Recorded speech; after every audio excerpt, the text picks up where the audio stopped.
சுதந்திர தின super offer. அனைத்து வீட்டு உபயோகப் பொருட்களும் மாபெரும் தள்ளுபடி விலையில் வாங்கிடுங்கள். சமூக வலைதளத்தில் ஜாலியாக பதிவிட்ட ஒரு நிமிட வீடியோ சியான் விக்ரமுக்கு சிக்கலை ஏற்படுத்தியுள்ளது. உங்களை பார்க்குறீங்க நீங்க. That's you. Are you looking at yourself? சில தினங்களுக்கு முன்பு நடிகர் விக்ரம் தனது இன்ஸ்டாகிராம் பக்கத்தில் ஒரு வீடியோவை பகிர்ந்திருந்தார். அதில் அரிய வகை குரங்கு குட்டி ஒன்று விக்ரமின் முடியை பிடித்துக் கொண்டு சேட்டை செய்ய அதனுடன் விக்ரம் கொஞ்சி விளையாடும் காட்சிகள் இடம்பெற்றிருந்தன.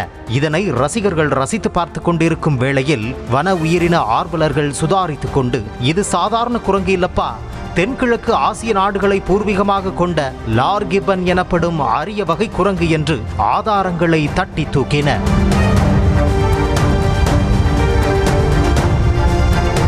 இந்தியாவில் உள்நாட்டு குரங்குகள் மட்டுமின்றி சர்வதேச அளவில் அருகி வரும் வெளிநாட்டு வனவிலங்குகளை வீடுகளில் வளர்ப்பதும் வணிக ரீதியாக வாங்குவதும் சட்டவிரோதமாகும். ஆகவே சர்ச்சை வெடித்ததும் உஷாரான விக்ரம் உடனடியாக அந்த வீடியோவை தனது இன்ஸ்டா பக்கத்தில் இருந்து நீக்கினார். இருப்பினும் வனத்துறை சும்மா இருக்குமா? வீடியோ எடுக்கப்பட்டதாக கூறப்படும் நீலாங்கரையில் உள்ள விக்ரமின் மகள் வீட்டில் வனத்துறை அதிகாரிகள் விசாரணை நடத்தினர். விடுமுறை நாளில் மகளை பார்க்க சென்ற விக்ரம் அங்கு விற்பனைக்காக கொண்டு வரப்பட்ட குரங்கை பார்த்து ஆசையாக கொஞ்சி வீடியோ எடுத்ததாக விளக்கமளிக்கப்பட்டுள்ளது.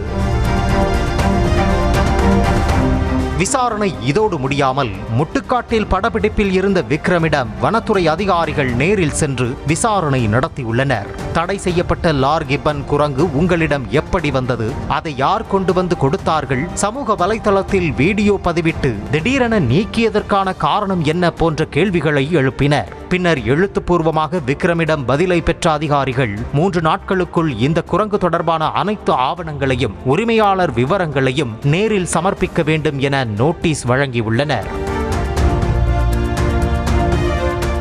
இந்த விவகாரத்தின் வேர் ஈரோடு வரை நீண்டுள்ளது.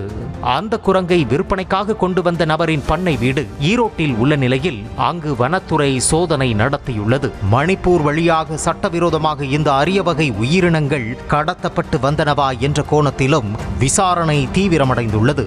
கொடுக்கப்பட்ட 3 நாட்களுக்குள் முறையான ஆவணங்களையோ அல்லது திருப்திகரமான விளக்கத்தையோ விக்ரம் தரப்பு சமர்ப்பிக்க தவறினால் இந்திய வனவிலங்கு பாதுகாப்பு சட்டத்தின் கீழ் விக்ரம் மீது கடுமையான சட்ட நடவடிக்கை பாயும் என எச்சரிக்கப்பட்டுள்ளது. திரையில் எத்தனையோ சவாலான கதாபாத்திரங்களை சமாளித்த சியான் இந்த லார்கிபன் சிக்கலில் இருந்து எப்படி மீளப் போகிறார் என்பதை பொறுத்திருந்துதான் பார்க்க வேண்டும். சத்யாவில் சுதந்திர தின சூப்பர் ஆஃபர். அனைத்து வீட்டு உபயோகப் பொருட்களும் மாபெரும் தள்ளுபடி விலையில் வாங்கிடுங்கள்.